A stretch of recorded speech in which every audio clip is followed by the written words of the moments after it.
Estimados irmãos, estimadas irmãs, bom dia!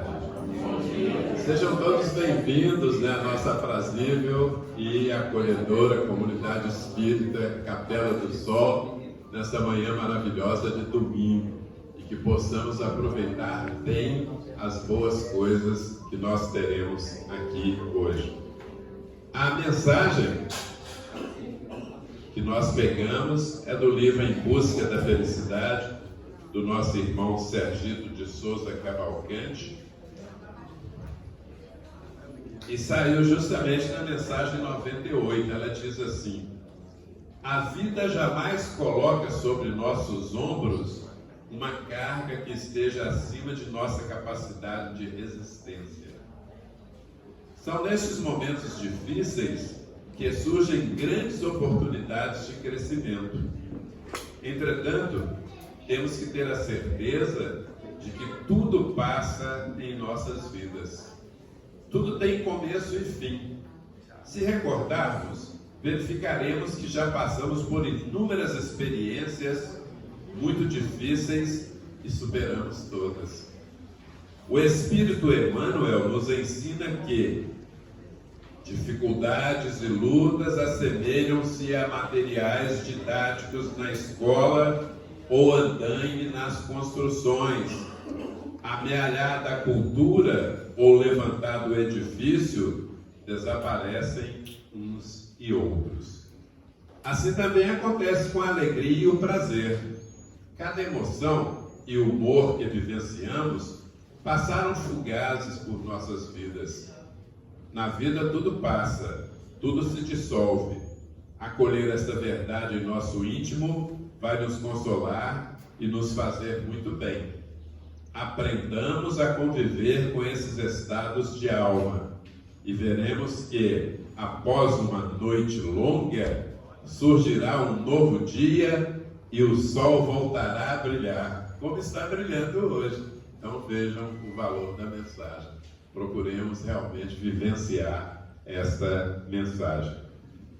Estimados irmãos e estimadas irmãs, nós vamos agora convidar a todos para elevarmos o pensamento ao alto para a nossa prece inicial deste domingo. O primeiro domingo do mês de novembro. Deus, nosso Pai bondoso, justo e sábio. Jesus, nosso divino mestre, nosso guia e modelo. Maria, nossa Mãe Santíssima de Nazaré, espiritualidade amiga que está e continuará conosco, nos deem condições de levarmos a bom termo os trabalhos desta manhã. Amado Mestre Jesus, nós os agradecemos por essa doutrina tão maravilhosa que o Senhor nos legou e que se baseia na lei do amor, da caridade e da fé, e é encimada pelos mandamentos maiores: amar a Deus sobre todas as coisas e ao próximo como a nós mesmos. Divino Mestre Jesus, nós os agradecemos por estarmos aqui e agora, por nós sermos quem somos e da maneira que somos, única no mundo. Não existe ninguém igual a nós, nem em caso de gêmeos. E as perspectivas que se abrem para que possamos ter cada vez mais de acordo com os nossos merecimentos. Agradecemos por tudo e que assim seja. Estimados irmãos e estimadas irmãs, hoje nós teremos uma divisão. A primeira palestra, nosso querido irmão Robson, esse já é de casa, né? Esse é da casa, né, Robson, que vem e vai nos falar sobre a importância da juventude. E depois dele será a nossa irmã Vanusa, que vai falar sobre a ação da prece. Ô Robson, mais uma vez, seja muito bem-vindo, viu? Dê-nos o seu recado. Bom dia a todos. Bom dia.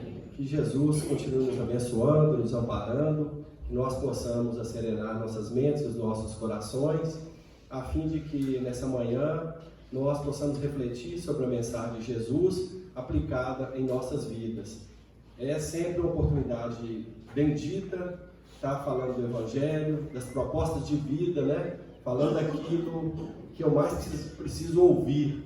Então agradeço a oportunidade da casa e estava fazendo a prece ali e me veio à mente que no ano passado eu falei nessa mesma data, praticamente no domingo, falando a respeito do dia de finados. Olha que interessante que foi ontem, né?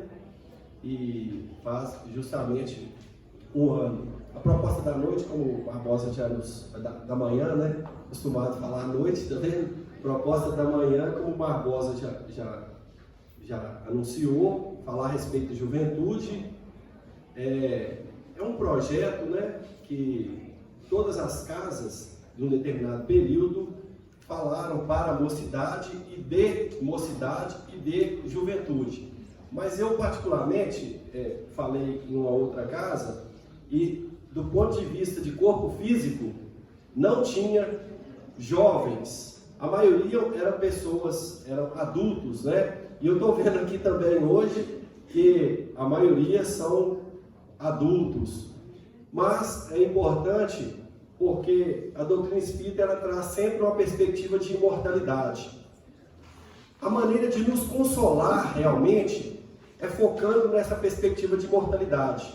Por isso que o codificador Allan Kardec traz uma questão dos livros espíritos falando a respeito da felicidade, né? Se teria uma forma mais ou menos comum a todos, ao que os espíritos vão responder, que do ponto de vista material é a posse do necessário, e do ponto de vista espiritual é a consciência tranquila e a fé no futuro, porque não há equilíbrio na vida sem fé no futuro. Então, como nossa perspectiva de fala, e aliás de Jesus, meu reino não é deste mundo, é sempre de imortalidade, então nós ficamos tranquilos, que nós estamos falando hoje aqui para espíritos imortais, que estamos transitando na matéria, alguns chegando agora, que nós chamamos de idade de infância, né? Muito aberto às impressões que aqueles que antecederam vão impressionar, vão fazer através do exemplo e da vivência, outros um pouquinho mais maduros, né? já atingindo já na idade adulta, outros mais maduros ainda, alguns na primavera, verão, outono e outros até no inverno. Essa metáfora aí que muitos filósofos trazem.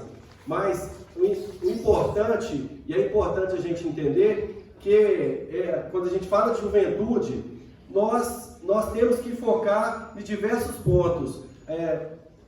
Sermos jovens, né? Estarmos jovens do ponto de vista físico e mantermos uma consciência jovial. Porque em verdade, nós temos, na verdade, idoso estar e chegar a ficar idoso é uma contingência para aquele que não desencarnou. Quem não desencarnar vai ficar idoso, que aliás é uma bênção, né? Quem não desencarnou vai ficar idoso. Mas velhice é algo psicológico, é algo que está na perspectiva, na maneira de viver e de encarar a vida, né? Eu perguntei, eu trabalho no mesmo setor lá que a Raquel aqui da casa. Eu falei para ela assim: Raquel, você se sente velha? Ela falou: que isso, companheiro? Você está doido? Eu sou jovem, eu sou capaz de conversar com jovem, assim, eu não me sinto na idade que tenho. Às vezes a gente encontra um com 18, com 20 anos que está com a mentalidade velha, está se sentindo velho, não é? E um de 60, 70, 80, numa jovialidade tremenda. Está jovem, está com uma perspectiva de vida, está com abertura. Sobretudo, a doutrina espírita trazendo para nós, né, descortinando o plano espiritual e nos apresentando esse conceito de imortalidade que é vida para nós.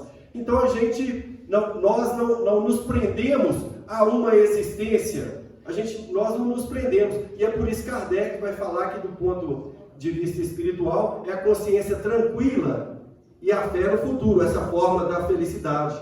Então nós não vamos nos prender a uma encarnação, embora nós vamos sentir que o corpo físico, as funções do corpo físico, ela vai cumprindo suas funções e vai ficando fragilizada, tá certo, gente? Não vai?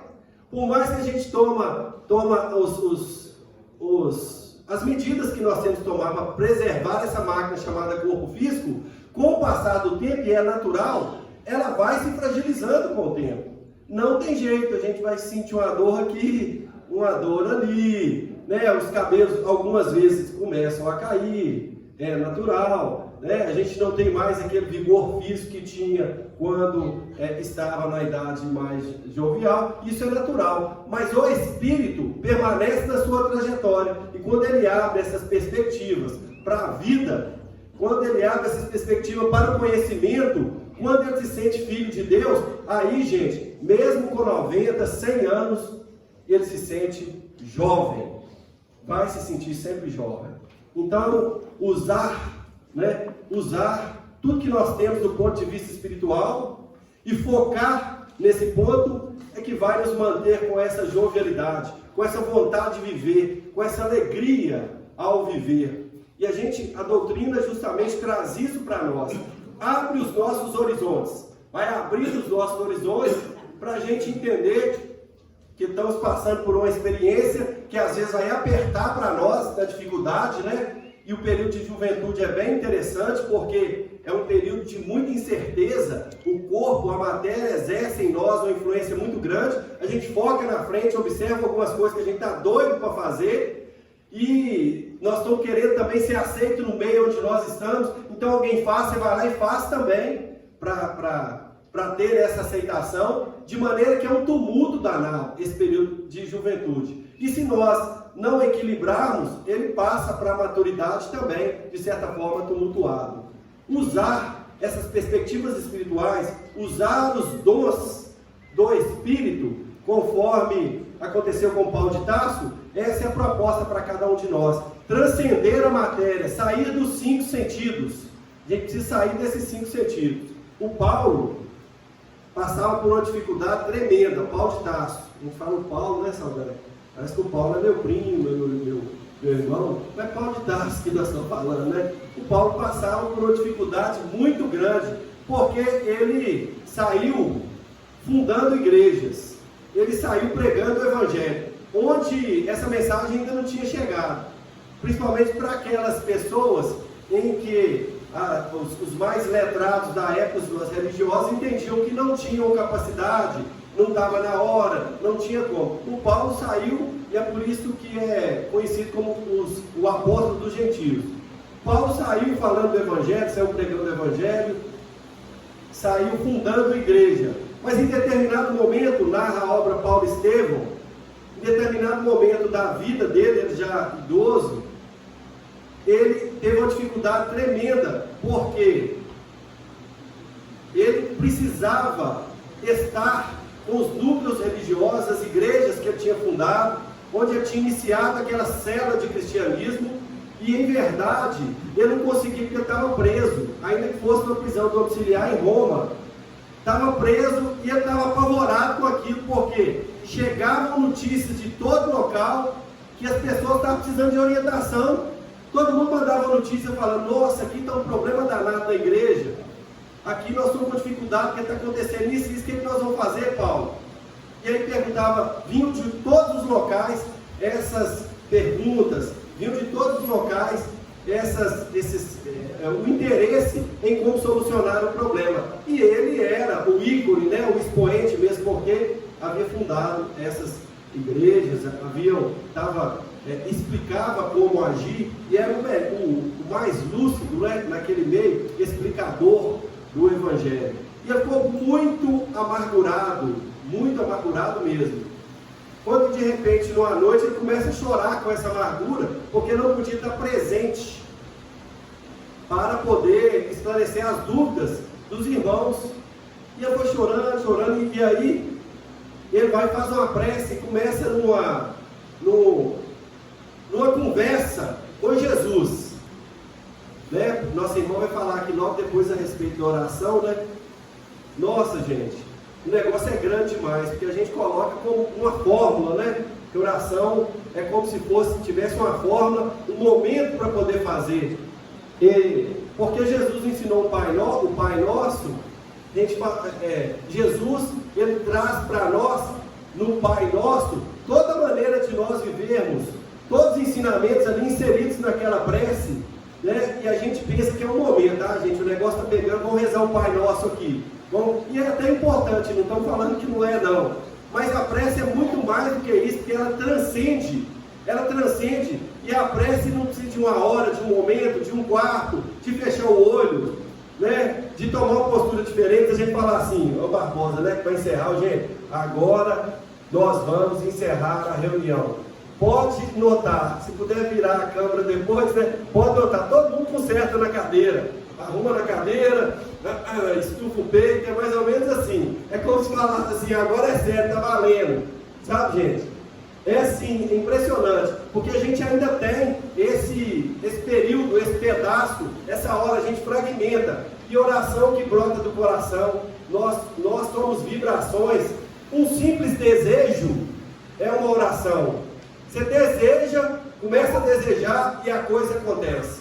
Tenho várias questões dessas na minha vida, só pensei e desejei, nossa, eu podia fazer isso, e comecei a desejar, porque diz o Espírito Emmanuel, todo pensamento acalentado tende a se tornar realidade. Comecei a desejar, e aí a coisa aconteceu. E foi uma oração. Então Paulo, para que ele coloque o pessoal com Jesus, tá? Não há necessidade, agora eu estou rezando, não, eu estou orando, ou estou em prece. Não, é na minha vida, no geral, eu vou nessa intimidade com Deus, ou com o ser superior que eu acredito, que está direcionando, regindo aí os nossos destinos. Paulo faz uma prece chorando, e aí, gente, ele fala com Jesus, como é que eu vou fazer? A situação está difícil, está apertado para mim, é mais ou menos igual o jovem, não sabe para que lado que vai, eu não sei, chega na época de vestibular, gente, qual jovem que sabe o que vai fazer, não é?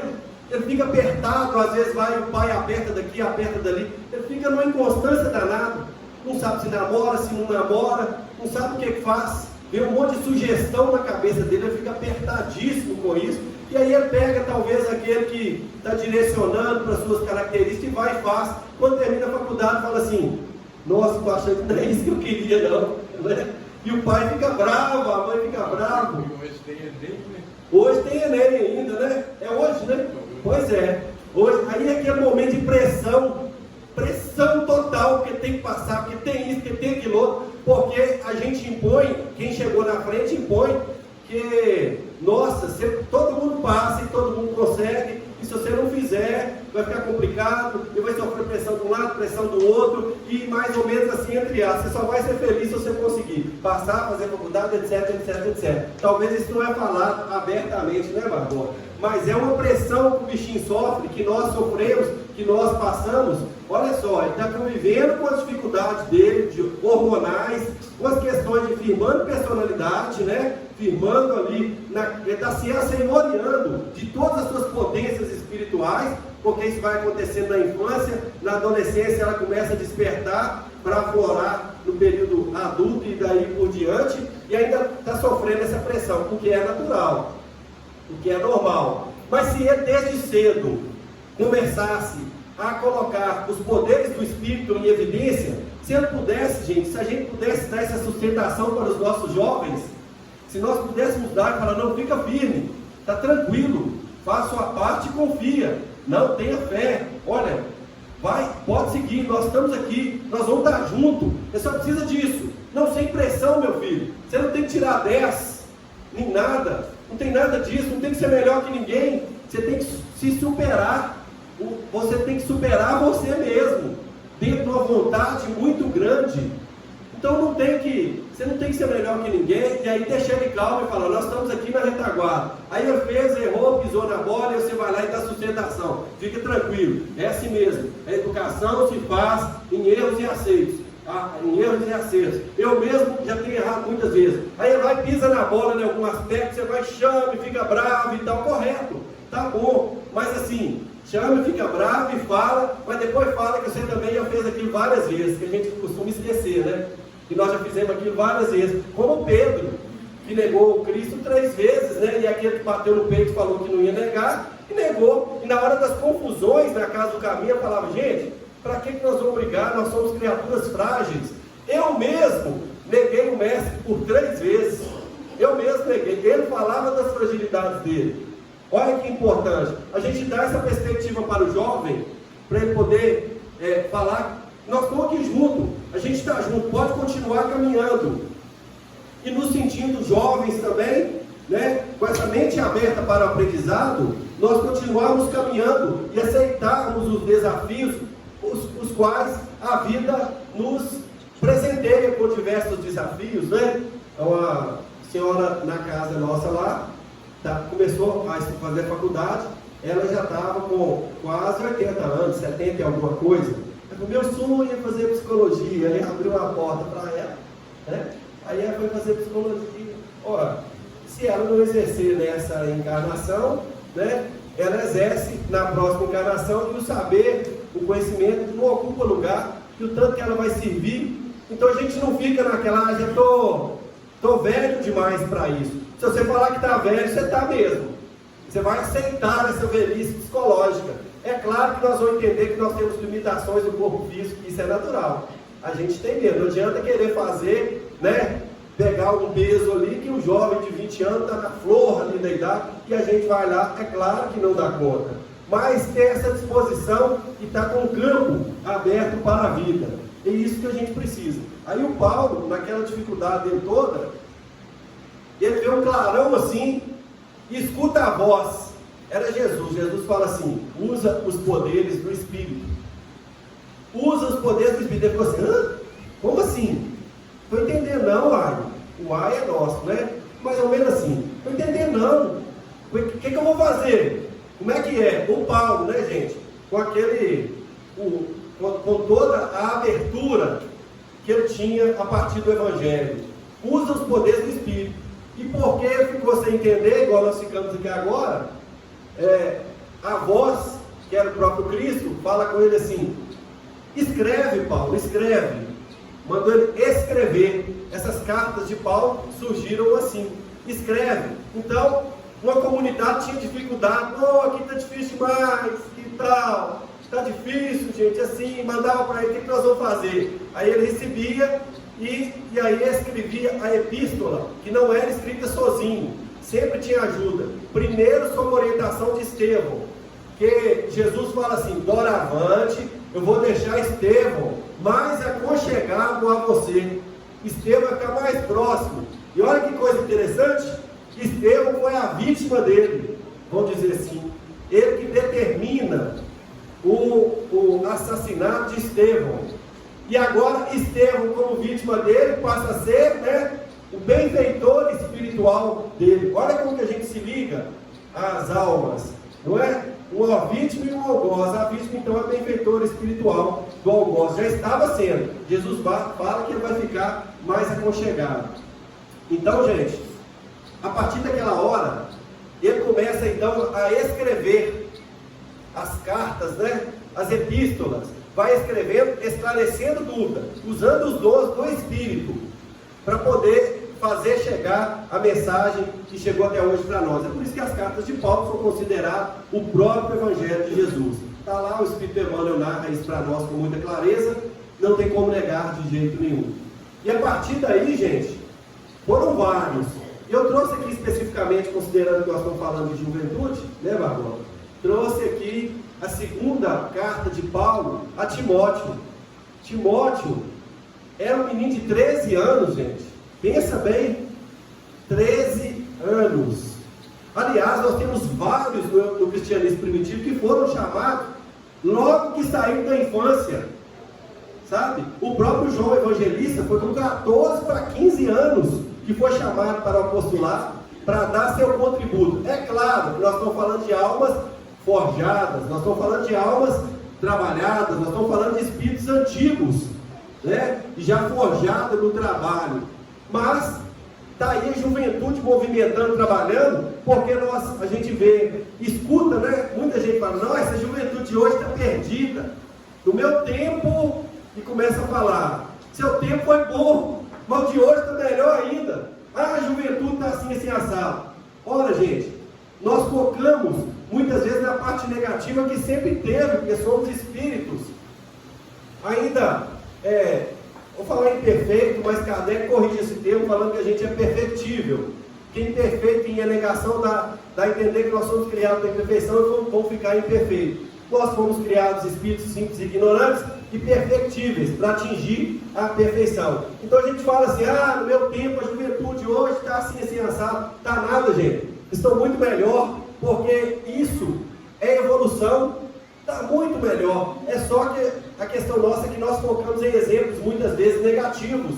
Mas se a gente for pegar a quantidade de exemplo positivo em todos os ramos, né, na ciência, no judiciário, em todos os ramos, na administração, todos os locais, jovens que estão levando adiante o bastão, a bandeira, jovens que estão dando seu contributo, seu testemunho com muita tranquilidade. E eu vejo até nessa geração agora um desapego muito maior do que na minha, por exemplo, de 14, 15, 16, 17 anos, né? Eles são muito mais desapegados, arrojados até, precisa da gente impulsionar e encostar como suporte, falar, eu estou aqui, meu filho, minha filha, mas vai, faça o caminho, não é?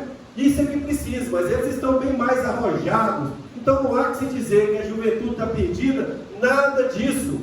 Assim como Estevão esteve do lado de Paulo, todos têm um anjo da guarda, todos têm um espírito protetor, que direciona, que ajusta, sobretudo nesse período de juventude, que é um período, como nós dissemos no início aqui, bastante conturbado. Então a gente não precisa preocupar com isso não, as coisas vão acontecendo da maneira que tem que ser. Talvez a gente nem entenda, chegam algumas horas que a gente fica extremamente preocupado com o que vai acontecer, com meu filho, com minha filha, que está indo para tal lugar, ou que não vai, ou o que vai ser dele, mas as coisas vão atingir o seu curso natural.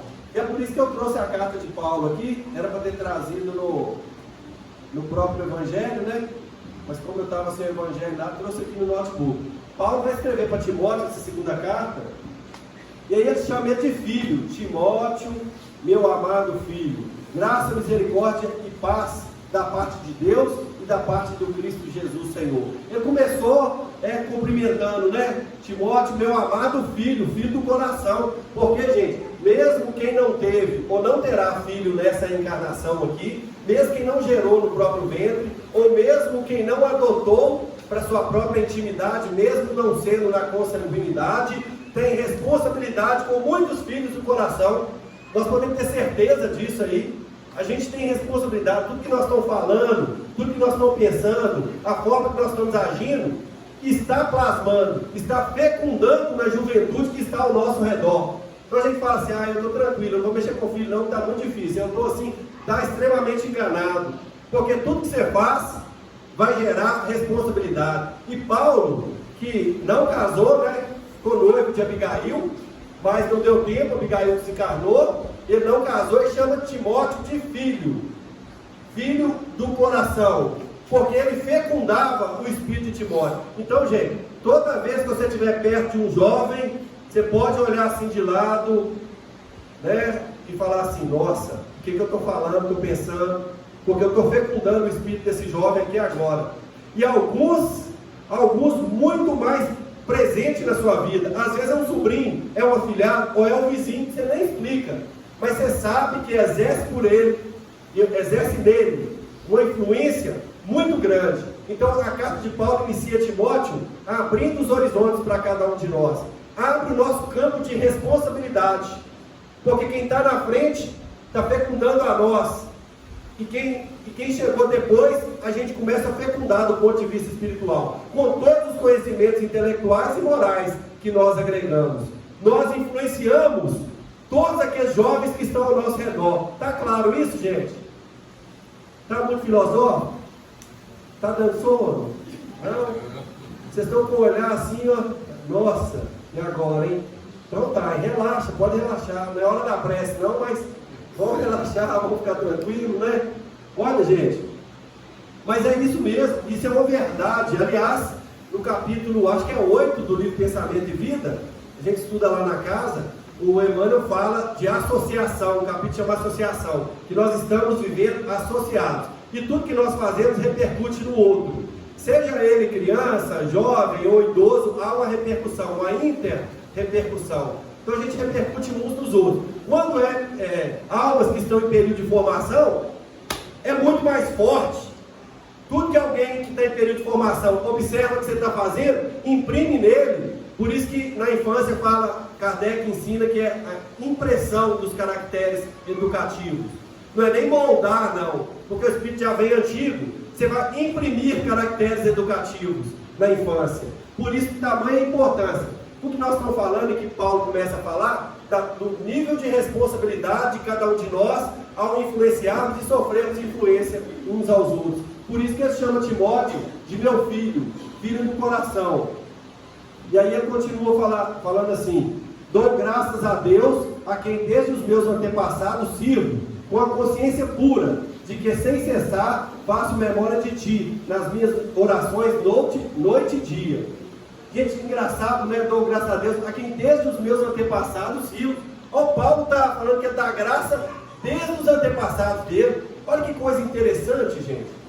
Porque em verdade, se nós não honrarmos nossos antepassados, gente, porque isso vai passando, nós somos espíritos milenares, mas do ponto de vista educacional, do ponto de vista cultural, nós vamos recebendo os caracteres dos nossos antepassados. Por isso que nós temos lá o honrar o pai e a mãe, que é o capítulo 14 do Evangelho segundo o Espiritismo, que é uma fala do Cristo, né? Honrar é vosso pai e vossa mãe. Depois vem o 15, que é fora da caridade, não há salvação. Quer dizer, se você não honra a sua ancestralidade, seu passado, porque nós somos metade papai e metade mamãe, mais ou menos assim. Olha só. Então, em nós, eu não estou falando só de matéria não, tá? Nós estamos falando de envolvimento psíquico, nós estamos falando de condução. Nós vamos nos pegar fazendo igualzinho nosso pai fazia, ou faz agora. Nós vamos nos pegar fazendo igualzinho nossa mãe fazia, ou faz agora, ou tio, ou avó. E a avó a mãe fazia o que a avó fazia também, e por aí vai. Por isso que desde a ancestralidade, quer dizer que se nós não abrirmos nessa perspectiva, né, de honrarmos essa ancestralidade, nós estamos apartados da verdadeira caridade, nós não temos integralidade, a gente não é integral, a influência em nós é muito grande. O Emmanuel, lá no livro Caminho, Verdade e Vida, que eu não lembro o capítulo, ele fala assim: somente as almas que hajam compreendido a paternidade divina podem fugir da lei de que os filhos sempre tendem a repetir os pais. Olha que coisa, a hora que eu li isso lá, eu falei, volta, vou olhar isso de novo. Ele está falando assim: é quase irresistível o que o seu pai e a sua mãe passam para você. E os seus progenitores, os avós, os tios, os que estão perto. É quase irresistível, do bem e de mal. Dos dois lados, viu, gente? Dos dois lados. E por isso que ele vai dizer: só as almas que estão sublimadas, fala de compreender a paternidade divina, pode resistir a essa lei. Porque às vezes o que está passando não é bom, embora o pai e a mãe estão bem intencionados, não é bom. Aí a alma consegue sublimar. Nasceu na família de bandidos, mas a alma vai e sublima e fala: não, isso não é bom. Mas isso é muito raro, é raro demais. O negócio é forte demais dentro de nós. Eu contei isso outro dia, que eu até uns 5 anos atrás, eu tinha pesadelo com desemprego. E eu sou funcionário público, eu tenho estabilidade nessa encarnação, né? Estou tentando derrubar, mas ainda tem, né? Hã? Não estava pensando em outra encarnação. Eu acordava todo molhado, Zilei, de suor, aí eu falei: meu Deus do céu, eu estava desempregado, porque a responsabilidade de quem vai suprir as necessidades de um lar, ela é muito grande, embora agora ele está compartilhada, né, com mais pessoas, com as pessoas que estão ali no lar, mas ela é muito grande. E eu não sabia por que eu acordava todo molhado de suor e que eu estava desempregado. Aí eu acordava: nossa senhora, que pesadelo. Mas ele era recorrente. Eu não conseguia livrar desse pesadelo, mas meu Deus do céu, que coisa esquisita. Aí eu acordo e falo: que bom que eu vou para o trabalho, graças a Deus e tal. Aquele negócio ficou forte mais em mim. Aí de um tempo para cá, a gente fazendo um estudo, eu fazendo uma reflexão, eu descobri por que eu tinha aqueles pesadelos. que eu acordava todo molhado. Por quê? Quando meu pai desencarnou, eu estava com 14 anos. E eu nunca tinha visto ele desempregado. Mas os 6 últimos meses, ele estava desempregado. E a situação de escassez material dentro de casa foi muito grande, apertou muito. Então eu olhava as coisas, via que não tinha, nós, família muito grande, né? Muitos irmãos, olhavam e via a atitude dele, e aquilo me marcou. Ele trabalhava em construção civil, era mestre de obra, e aí começou a pegar bico, fazer uma coisa e outra, e um dia eu fui levar uma marmita para ele. Essas coisas vieram à minha mente, porque é forte demais em nós, gente, é muito forte. Veio, aí ele foi abrir uma marmita, eu não tinha visto não, mas tinha só macarrão puro. Não que o macarrão seja ruim, né? Devia estar muito temperado, com muito amor, mas um homem fortão daquele, 1,80 m, muito robusto, ia comer só o macarrão, não tinha nem um verdinho, nem nada. Eu olhei aquilo e foi marcante para mim, né? Que estava em período de formação, 14 anos, quando chega no final do ano, ele gostava de fazer um brinde, aí não tinha nada para brindar. Ele nos chamou e brindou com água, e pôs água no copo, falou: gente, nós não podemos desanimar, então vamos brindar de qualquer maneira, porque a essência é a gente estar junto, a essência é a gente estar vivendo, a essência é nós não perdermos a esperança. Então, pegou, encheu um copo d'água, mas vai entender um adolescente em período de formação, aquilo me marcou profundamente. E aí eu tinha pesadelos com desemprego, mas não estava desempregado e não entendia por quê, por causa desse período. Olha como que é forte essas questões em nós, gente, muito forte, embora agora a gente não percebe o que está acontecendo ao nosso redor, mas isso para a gente é tão forte, fala tanto na nossa intimidade, isso forma o nosso caractere psíquico.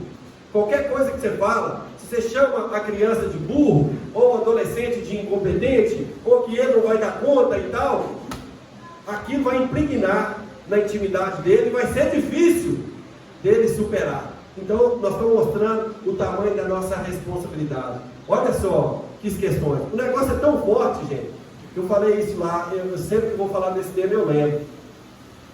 Quando ele desencarnou com 40 anos de infarto agudo do miocárdio, os filhos que estavam na idade de entendimento, e o tempo passou, né, e você tem aquele sonho, não, sonhava direto com ele, não, ele abandonou a gente, aí no sonho eu xingava ele todo: como é que o senhor faz isso? Tem gente da doutrina espírita, né? Por isso que nós falamos no início, só a consciência de imortalidade é capaz de nos consolar. A gente pode buscar consolo em qualquer outro lugar, não encontra. A consciência de imortalidade, eu falo para minhas 2 filhas, minha esposa, em casa, às vezes nós estamos conversando, né? Eu falo: olha, se quem partir primeiro, o outro continua firme. Foi até no último aniversário de uma delas, né? Nós estávamos conversando, brincando, aí eu entrei com esse papo: pelo amor de Deus, aniversário, está entrando com esse papo? Não, mas é oportunidade. Quem partir primeiro, não interessa quem vai partir, o outro continua firme vivendo. Esse negócio que a vida acabou, não, cada um tem uma responsabilidade. Nós não sabemos até onde vai, não. Pode partir o filho primeiro, que é uma dor, pode partir o pai, pode partir a mãe, quem partir o meio, pode partir todo mundo junto, mas o outro precisa continuar firme. E aí, gente, quando 14 anos, ele desencarna, e os filhos que estavam um pouquinho mais velhos, que entendiam, que eram os 3 ou 4, que já passaram de 40 anos de idade nessa encarnação, quando foi aproximando, ia fazer 40 anos, começou a achar que ia desencarnar também. E um dia nós encontramos os irmãos, e aí cada um contando para o outro a experiência, achava 39 anos, ele achava: de ano que vem eu não passo. Gente, isso é inconsciente, a ponto do meu irmão mais velho falar assim: deixa eu falar para vocês o que aconteceu comigo. Que eu via num aperto danado fazendo inventário. Ele arrumou todos os recursos que tem para registrar, para fazer inventário, porque ele entendia que com 40 anos ele ia partir, porque viu o pai partindo com 40 anos. Tamanha a força que isso é em nós. Por isso que Paulo fala para Timóteo que ele dava graça, sabe? Que desde os antepassados ele dava graça. Olha que extraordinário, que a gente precisa pensar isso. Sempre, né? Então está tudo em nós isso. E aí continua, desejando muito ver-te, lembrando-me das tuas lágrimas, para me encher de gozo. Assim, Paulo é um gozador. Ele está lembrando das lágrimas de Timóteo para encher de gozo, de alegria. Assim, esse Paulo é doido. Timóteo chora e ele fica feliz? É no esforço, gente. No esforço. Todas as nossas dificuldades engrossam nosso ombro. Tudo é no esforço. Às vezes o pai fica querendo tirar do filho a oportunidade. Às vezes, ele está estudando demais, ele está assim, assado, sabe? E a gente fica, não, tadinho dele. Tadinho não, gente. É oportunidade. E hoje a gente vê as experiências nossas da juventude que nos deram capacidade hoje de agir melhor, com mais equilíbrio, mais força, mais resistência. Por isso que Paulo fala, Timóteo, você chora aí, e eu aqui me regozijo. Eu fico feliz em Cristo Jesus, porque eu não estou olhando o espírito dessa existência, não. Eu estou olhando a alma imortal. Então, quanto mais pesado melhor é. É difícil, está ali, ele não tem tempo de nada, ele está trabalhando, ele está aqui, gente. Não mata, né? Não mata. Pode trabalhar, pode fazer, porque isso aí só te dá força para carregar o que ele chama aqui de cruzes, né? Para levar adiante sua tarefa, para levar o seu bastão adiante, que agora é sua vez, enquanto jovem, um vai passando o bastão para o outro, não é isso? Então só nos dá força, e é isso que a gente precisa. Nós precisamos deixar que as pessoas façam aquilo que tem que fazer, embora nós estamos nesse ambiente de proteção e permissividade, né? Pode fazer isso, vai ser, não, gente, deixa ele lá, deixa eu fazer. Eu lembro que eu assinei minha carteira, hoje não pode mais, né? Hoje é menor aprendiz, mas eu assinei a carteira de trabalho com 14 anos, na construtora Marialva. 14 anos, está lá a minha assinatura, na construtora Marialva. Era advogado de lá, talvez você até me prendeu em alguma ocasião lá. 14 anos, gente. Eu chegava em casa, porque na época a tecnologia não era tão avançada, eu tinha embora tem pouco tempo, eu não tinha esses caminhões que levavam o concreto até em cima dos locais, né? Não, e principalmente lá, não sei se eles queriam fazer dessa forma, eles despejavam os concretos nas ruas e a gente batia lata para poder encher as lajes. E eu estudava à noite, eu lembro disso perfeitamente, que chegava em casa com o ombro todo carcomido, com concreto grudado, misturado com sangue, talhado, carcomido. Aí sentava na cadeira, na área, que é a mesma lá da casa de mãe, e ela vinha limpando o algodão, arrancando aqueles negocinhos, dando a lavadinha, e aí eu tomava banho, fazia um curativo e eu ia para a aula. Estudava lá do outro lado, ou de bicicleta ou a pé. Engraçado, não morri. Vocês acreditam? Na época eu estou aqui encarnado, não morri. Não morri, quer dizer, foi uma dificuldade, foi indo, para ela o coração dela devia estar sangrando, né, Marlon? Devia estar sangrando, meu filho tão novo, né? Já é guerrinho de família e tal. Mas não, gente, aqui te dá um senso de responsabilidade, aqui te dá, né, um senso de responsabilidade, de pertencimento. Embora muita confusão nesse período de juventude, é natural, as mães, os pais ficam muito preocupado. Eu falo com o Raquel lá, né? Fica preocupado, fala, companheiro, fulano fez isso, aí eu contei a um filho, me vai contando dela, fulano, calma, tranquilidade, vai passar, a sementinha que foi plantada no coração, vai germinar, pode ficar tranquilo, aquele período de confusão, mas passando esse período, ele assume o bastão, ele vai assumir o bastão que a gente fecundou e vai seguir em diante, igualzinho o Paulo fala aqui, né? Trazendo à memória a fé não fingida, que em ti há, a qual habitou primeiro em tua avó Lloyd, em tua mãe Eunice, estou certo de que também habita em ti. Olha, a luz, seja do conhecimento, né? A luz vai passando de um para outro, e agora habita no outro que está, na juventude que está levando o bastão adiante. Pode ficar tranquilo que eles vão levar adiante, é a hora deles, é a hora da juventude. Deposita fé e confiança, na hora que nossos filhos vão sair para a faculdade, é um problema tremendo. Vai viajar, vai para fora. Eu lembro a Sara da Deli, minha filha, quando saiu com 17 anos, foi morar fora. Imagina, cortar o cordão umbilical da mãe. Então, é como se cortar. O cordão umbilical não corta na hora que nasce. Sabe, gente? Não corta. Foi cortar o cordão umbilical. Falou, não, jeito não vai não. 17 anos, ainda mais em Ouro Preto. Lá é Sodoma e Gomorra. Lá, você está ficando doido de jeito nenhum e tal. Não, mas lá não, só tem notícia que quem chegou de lá chegou depravado, que quem fez isso assim assado, e não vai mesmo, gente. Como é que não vai? Não é? Para onde você quer ir? Ah, no Ouro Preto mesmo e tal. E aí, gente, nós travamos uma batalha na conjugalidade, que quase custou uma separação, por causa desse vai e esse não vai. É claro que eu custei, que eu fiz meu papel. Eu tinha, minha consciência falava que tinha que ir, mesmo com 17 anos. Eu fiz meu papel, a duras penas, duras, porque quando corta o cordão umbilical, esse psicológico aí feminino, ele desequilibra muitas vezes, se não buscar mesmo na essência, né? Se não buscar na essência, se não tiver o controle, desequilibra.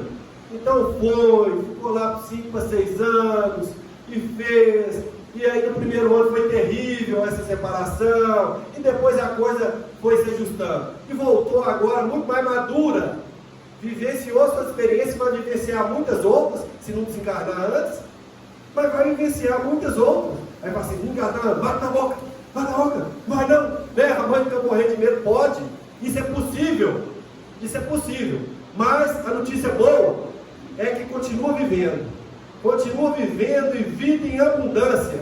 Se tiver um direcionamento cristão, um direcionamento de amor, continua com vida em abundância. Então, gente, é hora de passar o bastão, aí você passa, não é? Porque é isso aí, a gente vai passando de um para outro. Desde o início da mensagem ele fala isso, ele fala a fé que habitou na sua mãe, que habitou na sua avó, Lorde, né? E que agora eu tenho certeza que habita em ti. Essa luz habita em um, habita no outro. Daqui a pouco Zé Roberto está passando o bastão. Tá, gente? Ele falou que não, mano. Por mais que ele tentar ficar preso no bastão, mais 30 anos ainda. por mais, mas ele pode ficar com o bastão no plano espiritual, né? Por mais que ele ficar preso no bastão, ele vai ter que pegar o bastão e passar para alguém aqui, talvez na capela aqui, que está chegando agora. O jovem que está chegando agora, e ele aqui, ó, o bastão agora é seu. Eu vou para outros paragens. Vamos ter que passar. A gente passa o bastão. Sabe, gente? Não tem jeito. Isso é ciclo da vida. Por isso que é bom a gente desapegar, né? E tranquilo e dando nosso quinhão de compromisso, de responsabilidade, porque a gente vai passando para a juventude. É mais ou menos assim. Agora é sua vez de fazer. Vai lá, faz. É contigo. Aí, ó. Como eu estou quase da idade do Zé, nós já estamos com o bastão junto, né, Zé? Então alguém vai ter que pegar o bastão. O fato é, gente, que em todas as circunstâncias da vida, alguém de nós está levando essa luz e essa mensagem em algum recanto, em algum lugar, nas pessoas que nós estamos influenciando, e que daqui a pouco nós vamos repassar.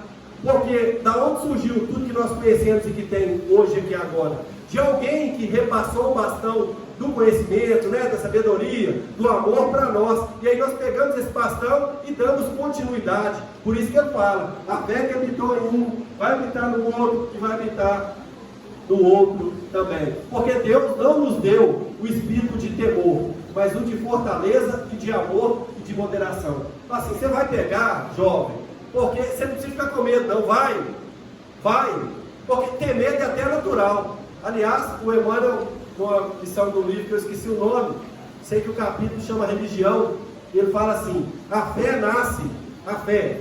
nasce no berço rústico do temor. Ele está falando assim, a fé nasce no medo. Olha que coisa interessante. Custei a entender isso, gente. E nasce no medo, que é o instinto de conservação. Você vai ter medo primeiro, depois você vai ter uma observação, uma análise, aí você vai ter uma prudência, e tal. E aí você vai falar, não, posso fazer, estou tranquilo e tal. Aí eu tenho a convicção, eu experimento, eu vou experimentando, aí eu vou tendo cada vez mais fé de fidelidade. Para eu posso ir que eu estou tranquilo, estou com Deus.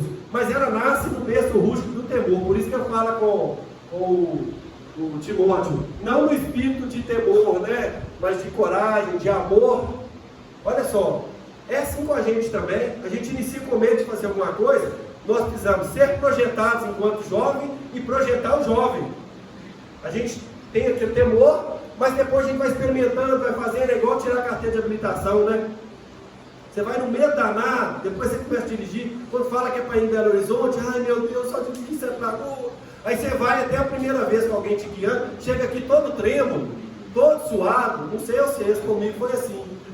Mas eu estava observando, eu estava com medo, morrendo de medo. Ah, dá para passar aqui. O carro, se eu passar, ele responde. Se eu for, eu estava observando, eu fui fazendo uma análise, fui tendo prudência, a coisa foi evoluindo, eu fui ganhando segurança, pode me dar que eu vou. Aí eu vou e volto para lá, agora eu confio no carro, confio na experiência, confio em Deus, confio. Agora eu estou firme, muito mais do que confiança, eu acredito. Agora eu tenho fidelidade, mas nasceu no temor.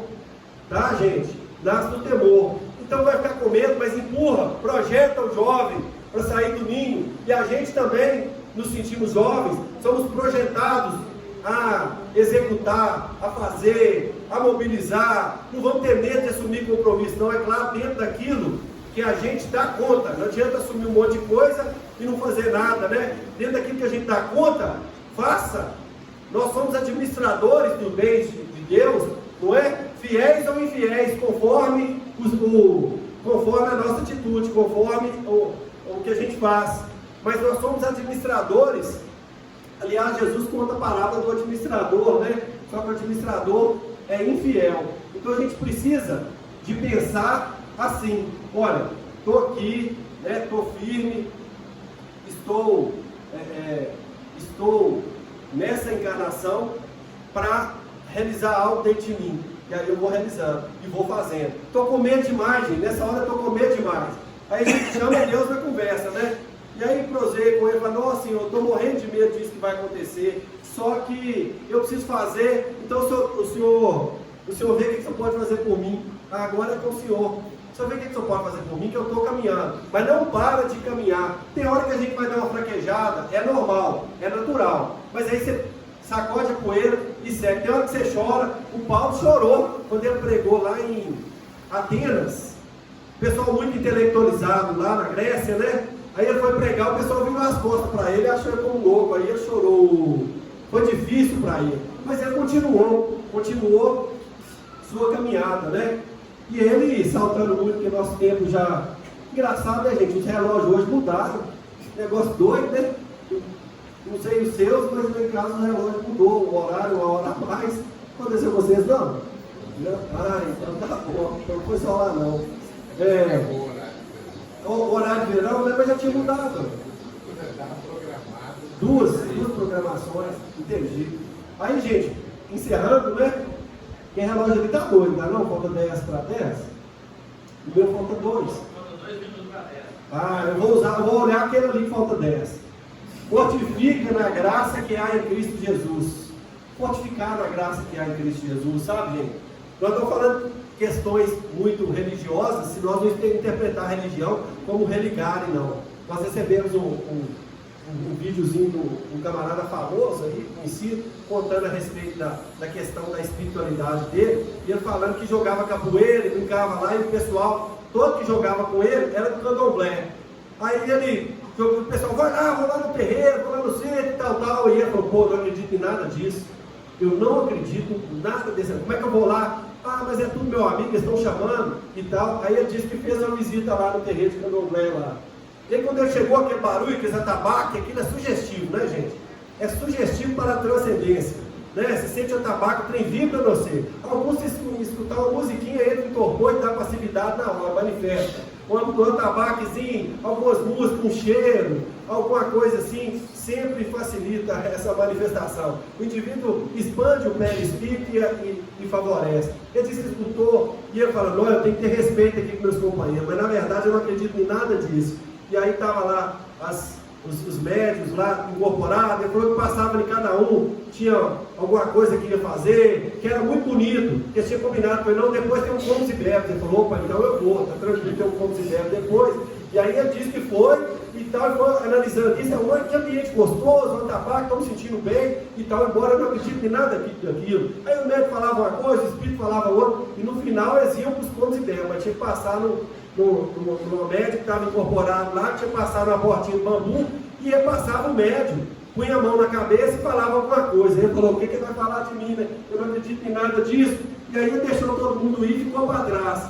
Aí ele chamava só falta você. Aí ele foi, estava com medo, mas ele foi. Ele falou, e agora, hein? Aí o médico colocou a mão na cabeça dele, e ele foi e falou, puxa vida, eu não acredito em nada disso. E o espírito falou assim, meu filho, você não acredita em nada, né, meu filho? Você não acredita em nada disso aqui, né, meu filho? Ele, nossa, e agora? O que eu falo? Aí o espírito falou, não precisa falar nada não. Não precisa falar nada não, tá tranquilo.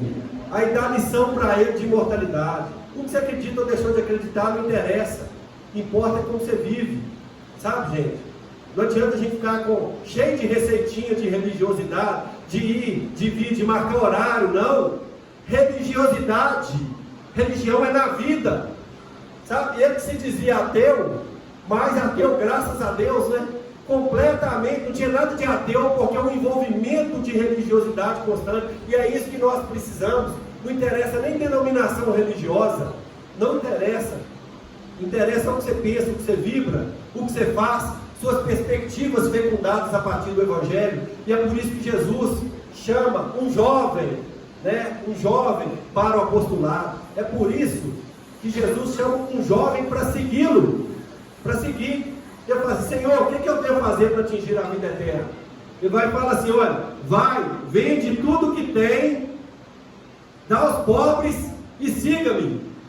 E aí diz o evangelista, que o jovem não foi embora. Mas Emmanuel vem no nosso socorro falar que, se nós quisermos alcançar esse equilíbrio na vida, estando encarnado ou desencarnado, é vender tudo que tem, porque vender é troca de valores. Você troca alguma coisa material ou até seu trabalho por algo financeiro. Então é troca de valor. Troca os seus valores, vende tudo que tem, troca os seus valores e compartilhe com todos nós que somos pobres. É isso aí. Do ponto de vista de mocidade, seja ela aqui, ou do corpo físico, ou quem nós estejamos estimulando, troquemos os nossos valores para os valores do Evangelho, gente.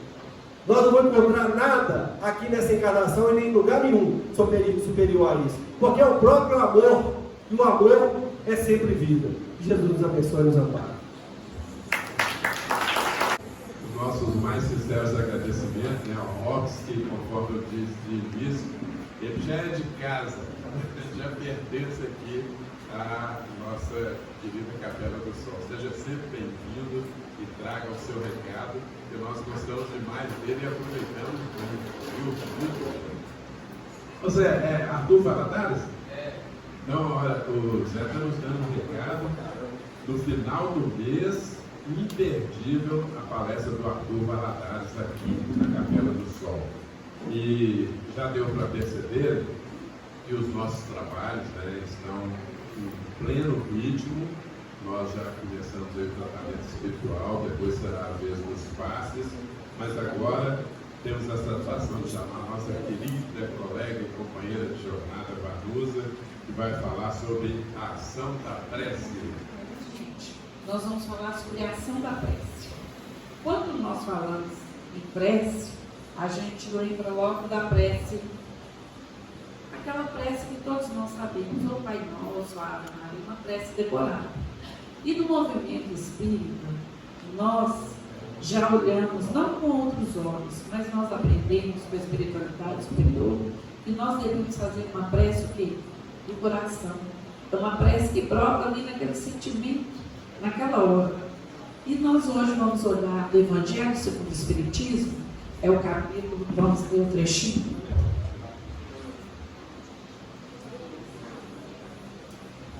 É o Evangelho segundo o Espiritismo, o capítulo 27. Ação da prece. Pedia viteris. transmissão do pensamento. A prece é uma invocação, quer dizer, um apelo, mediante a qual o homem entra pelo pensamento em comunicação com o ser a quem se dirige. Pode ter por objeto um pedido, um agradecimento ou uma glorificação, quer dizer, um louvor. Então nós vimos que a prece é um apelo, que nós vamos atingir 3 objetivos. A prece tem 3 finalidades. A prece pode ser agradecimento, pedido ou glorificação, que é louvor, quer dizer, honra. Podemos orar por nós mesmos ou por outrem, pelos vivos ou pelos mortos. Quer dizer, nós podemos orar para nós, para as pessoas em nosso entorno ou para as pessoas que desencarnaram. Ontem mesmo é comemorado, o Dia de Finados. Nós, no movimento espírita, nós não comemoramos o Dia de Finados. Não tem um dia específico. Por quê?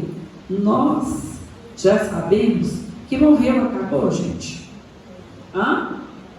Não, morreu, não acabou. A pessoa continua viva, porém sem o corpo físico. E naquele lugar, no Livro dos Espíritos, nos fala sobre o Dia de Finados, que tem espíritos que ainda estão apegados, sim, àquele Dia de Finados. Realmente, eles esperam que familiares dele orem por eles naquele dia. Mas nós, espíritas, oramos pelos nossos mortos todos os dias, na realização de um culto cristão no lar, numa prece que a gente faz em qualquer lugar. Todo momento nós lembramos dele. Não tem um dia específico. E voltando aqui, quando alguém ora a outros seres que não a Deus, falo recorrendo a intermediários ou intercessores, porquanto nada sucede sem a vontade de Deus. Gente, foi nos falado que nós podemos orar a Deus ou a outros espíritos, que são chamados de santos. Santos, para nós da doutrina espírita, nós já sabemos um dos atributos de Deus, as qualidades. Nós sabemos que Deus é justo. Deus não criou um cheio de virtude moral e o outro cheio de imperfeição. Nós aprendemos que nós somos criados simples e ignorantes. Mas é assim, burrinho? Não é nesse sentido. Simples e ignorantes, até adquirimos o livre-arbítrio, a nossa inteligência, o nosso raciocínio, e aí podemos fazer a nossa escolha. A partir desse momento, nós vamos prestar contas de todas as nossas atitudes. E aí, sim, nós vamos observar que aquele espírito que se tornou um santo aqui na Terra, ele não recebeu aquelas virtudes de mão beijada, não. Ele fez por merecer. Nós vamos chegar lá um dia também. Isso a própria espiritualidade superior já nos fala. Deus não criou aquele ali cheio de virtude, aquele cheio de imperfeição, não. Essas imperfeições foram adquiridas por quem? Por nós mesmos. Agora cabe a nós o quê? Burilar e nos tornarmos pessoas melhores. E vamos nos tornar pessoas melhores através de quê? De quê, gente? Através de quê? Das nossas o quê? Encarnações. Porque uma só nós vamos adquirir várias qualidades morais de uma só. Será que vamos, gente? Quem acha que sim aí? Não tem jeito. A natureza, não dá salvos. Então as nossas qualidades morais nós vamos atingir através das encarnações. Uma melhora a caridade, outra melhora a humildade, e assim nós vamos. E nós também podemos fazer oração, como nós falamos, para aquelas pessoas encarnadas também, as pessoas que estão ao nosso lado. Podemos fazer oração por elas, um amigo que está passando por dificuldade, por que não orar por ele? Muitas vezes tem situações que nós não podemos ajudar, mas a gente pensa assim: nossa, é ajudar financeiramente e tudo eu não tenho, mas uma prece, uma oração, todo mundo tem condição de dar, não tem? Tem um pensamento, acho que é de Emmanuel, que fala assim, que ninguém é tão pobre que nada possa dar, e nem tão rico de que nada precise, que nada possa receber. Por quê? Um abraço, um sorriso, uma oração, todos nós não somos capazes de fazer pelo outro, gente. Isso tem preço? Não tem preço? Uma oração, uma prece por alguém, não precisa de ninguém nos pagar, cada um pode fazer pelo outro. E falando em oração, nós vamos ver no livro Entre o Céu e a Terra, falando sobre uma oração assim, que é a oração refratária. Refratária é aquela oração que é mudada. Ela vai em uma direção, mas ela é direcionada para outra. Mas como assim? Fez uma prece para uma coisa e foi para outra coisa? Lá nos fala que uma menina de 15 anos, a Evelina, ela tinha perdido a mãe há algum tempo. Sua mãe tinha desencarnado. E o pai dela casou-se novamente. Ela tinha uma madrasta. A madrasta era uma pessoa até muito boa.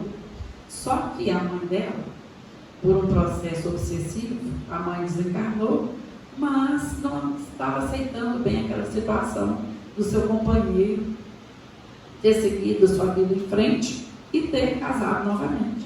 Ela estava ali perturbando o ambiente do lar. E a menina era um espírito de uma alta envergadura moral, tinha reencarnado ali naquela família, porque a gente aprende, e através de testemunhos de espíritos, através dos livros, que o processo da reencarnação é por acaso, gente? A gente reencarna naquele lá é por acaso? A nossa reencarnação é todo o quê?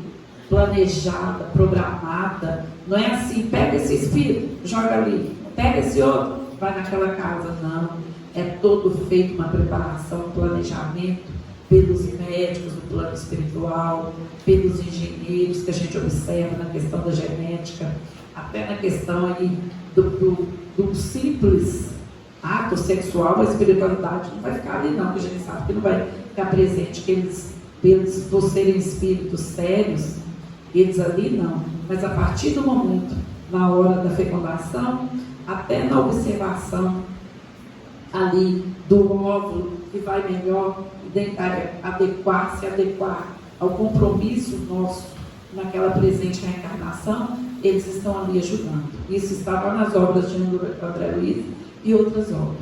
E aí essa menina estava muito triste, porque o irmãozinho dela tinha desencarnado afogado.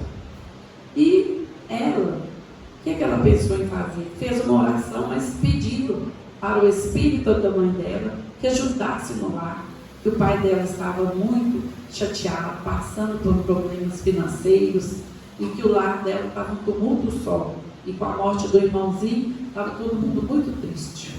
Ela fez aquela prece sincera, com aquele sentimento, aquele fervor, pedindo pelo espírito da sua mãe desencarnada, que ajudasse naquele lar. Só que a mãe não estava em situação de ajudar.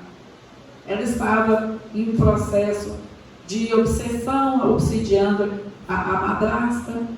Só que, olha para vocês verem como é a espiritualidade superior. De uma coisa ruim, os espíritos superiores tornam uma coisa boa. Eles aproveitaram o fervor da prece daquela menina.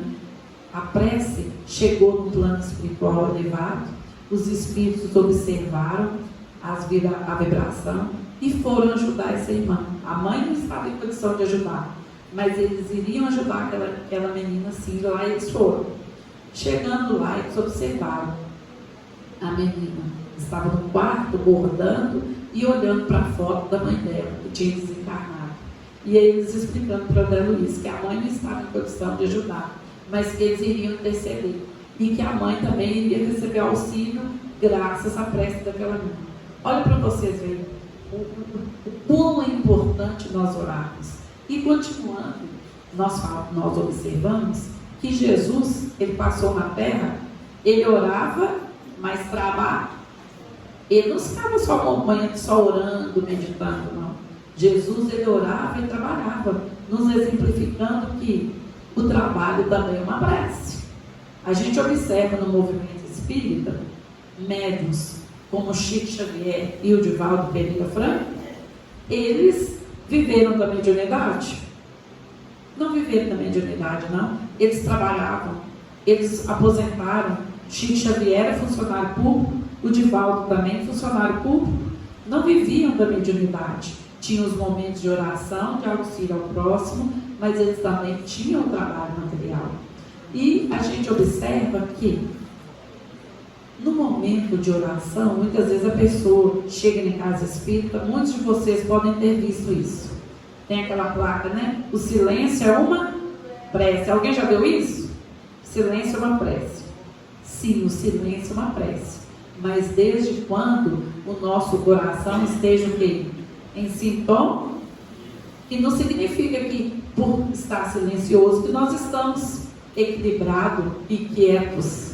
Muitas vezes a pessoa pode estar quieto na cadeira, mas o pensamento pode estar o quê? Longe, com vibrações, com pensamentos não muito bons, não muito assim, virtuosos. Então, o que significa? Que nós devemos o quê? Estarmos em silêncio, mas em silêncio também o quê? O nosso pensamento, o nosso sentimento, um pensamento bom, um pensamento positivo.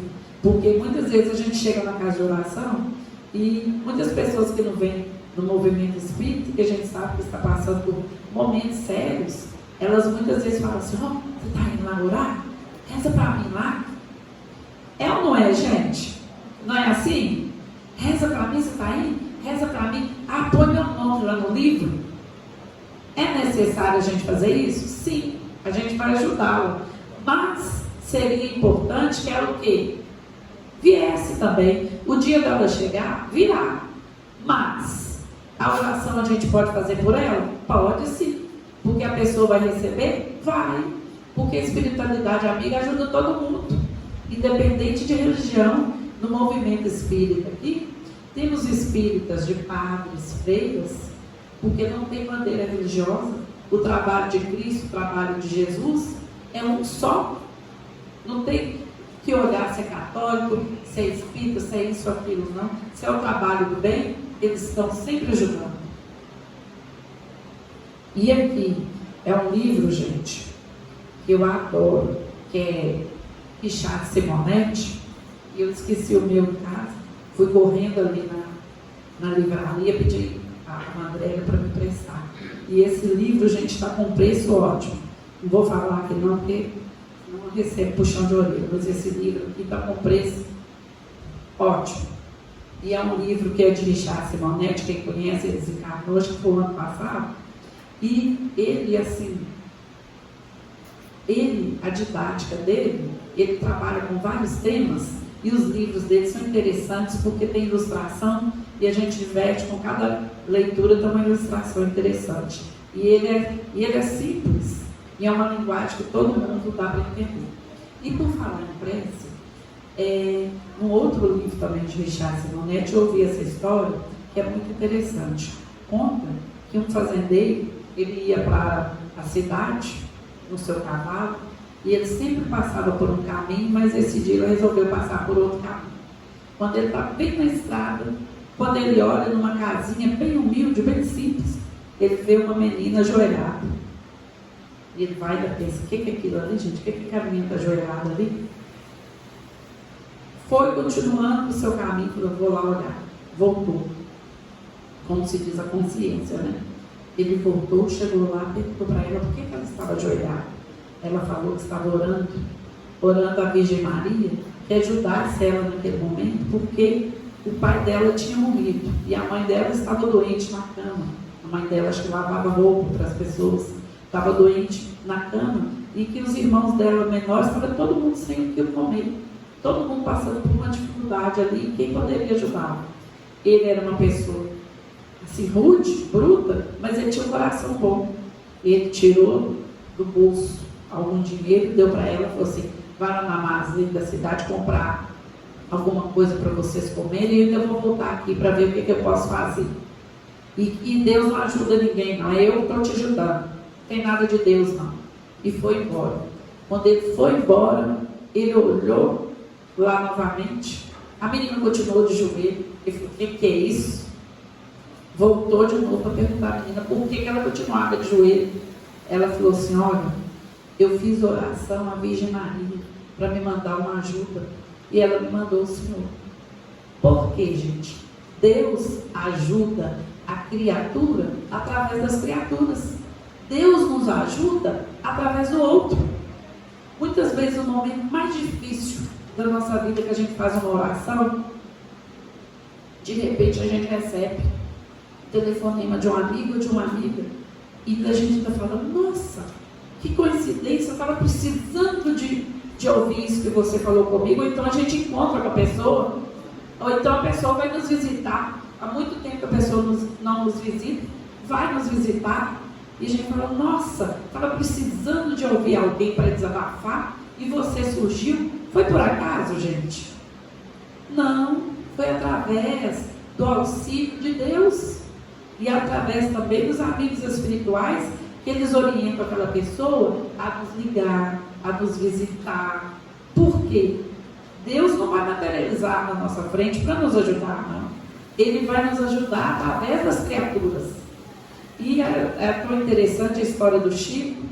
Quem lembra aí do livro e os livros, e no filme, nos livros, que nos conta, né, que Chico passou por um momento de provação muito sério na idade de criança. Por quê? O pai do Chico tinha muitos filhos, ficou viúvo. E naquela época, o que acontecia? Quem era padrinho ou madrinha, na falta do pai e da mãe, quem é que pegava a criança? Aquela responsabilidade de criar e educar os padrinhos, não era isso? Então, o pai de Chico ficou viúvo, muitos filhos.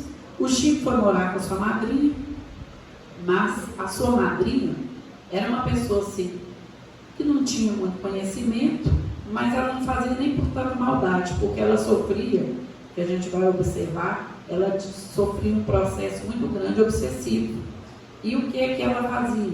Tinha uma outra criança na casa, ela, através de simpatias, na cabeça dela isso iria resolver, fazia, o menino tinha umas feridas na perna, ela fazia o Chico lamber as feridas daquele menino durante a lua, lá tinha a lua certa, porque falaram para ela que uma criança lambendo ia sarar.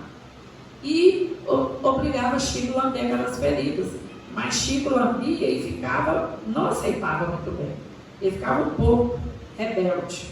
Foi ali que ele ia para o quintal da casa e quem apareceu foi a sua mãe, que apareceu para ele e falou: Chico, obedeça sim sua madrinha, faça o que ela quer sim de bom coração.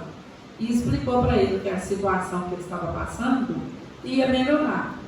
Foi que uma dessas vezes a madrinha fez várias agressividades com ele e ele depois conta que ele não teve nenhum ódio por ele, que ele compreendeu que ele teria que passar por aquilo mesmo. E o Chico, num desses momentos que ele estava com fome, deixava ele sem alimentar e tudo, ele foi para o quintal chorando, com fome.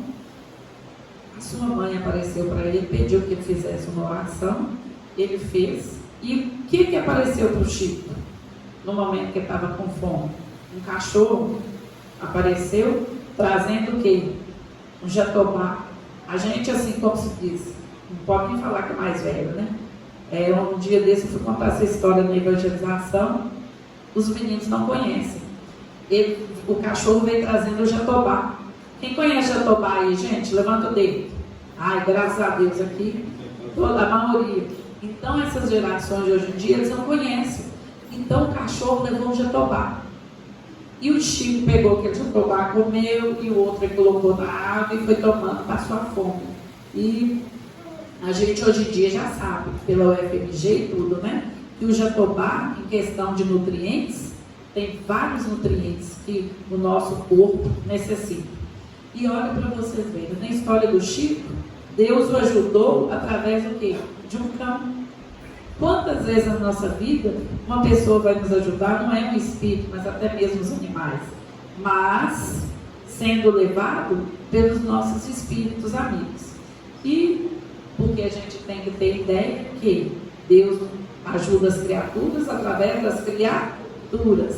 E no o livro aqui de Richard Simonetti, A Baixa Depressão, que é o livro que está em promoção, viu, gente, na livraria Imperdível, que são livros com histórias assim, e que a gente fixa e que a gente aprende. São histórias curtas e nos prende a atenção.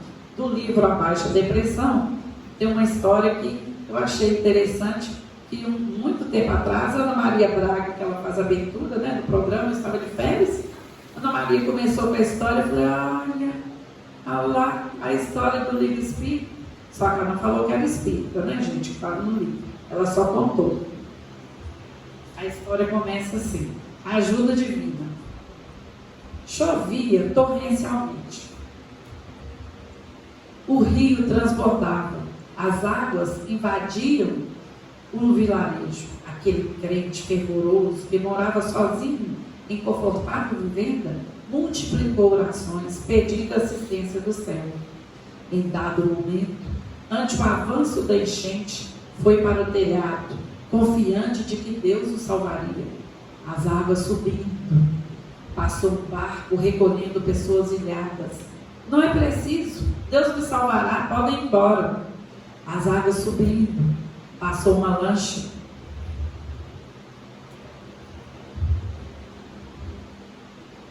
Podem ir, fiquem tranquilos, confiem em Deus. As águas subindo. Passou um helicóptero. Podem ir sem problemas, Deus me protegerá. As águas subiram cada vez mais, derrubaram a casa e o homem morreu afogado. Diante do Criador, na vida eterna, ele foi logo dizendo: ó meu Senhor, confiei tanto em Ti e Tu me falhaste. Engano seu, meu filho. Mandei um barco, uma lancha e um helicóptero para recolher. Ele não percebeu que a ajuda veio para ele através do quê? Das criaturas. Deus o ajudou de todas as maneiras e ele não observou, não aproveitou. E eu achei uma mensagem bonita no final deste capítulo que vem nos falando o seguinte: o próprio Richard, ele nos fala, a propósito, vale lembrar, interessante texto, quem me vê às mãos, ele não sabe qual é o autor. Pedi a Deus para tirar os meus vícios. Deus disse: compete a ti superá-los. Pedi a Deus para fazer completo meu filho deficiente. Deus disse: seu espírito é completo, o corpo é temporário. Pedi a Deus para me dar paciência. Deus disse: paciência não é dádiva, é aprendizado. Pedi a Deus para me dar felicidade. Deus disse: eu dou bênçãos. Felicidade depende de ti. Pedi a Deus para me livrar da dor. Deus disse: sofrer te afasta do mundo e te aproxima de mim. Pedi a Deus para fazer meu espírito crescer. Deus disse: Deus deves crescer por ti próprio. Farei a poda para que des frutos. Pedi a Deus todas as coisas que me fariam apreciar a vida. Deus disse: eu te darei vida para que aprecies todas as coisas. Pedi a Deus para me ajudar a amar os outros como Ele me ama. Deus disse: finalmente entendeste. Gente, lá no Antigo Testamento a gente observa que Moisés veio trazer para a humanidade a lei de quê? Lei de justiça. Jesus veio logo depois trazendo a segunda revelação, porque Moisés veio trazer a primeira revelação para a humanidade, que é a lei de justiça. Jesus veio trazer a segunda revelação, que é a lei de amor. Moisés recebeu os 10 mandamentos, que são as leis divinas. Jesus veio logo após e resumiu todas essas leis em 2 só.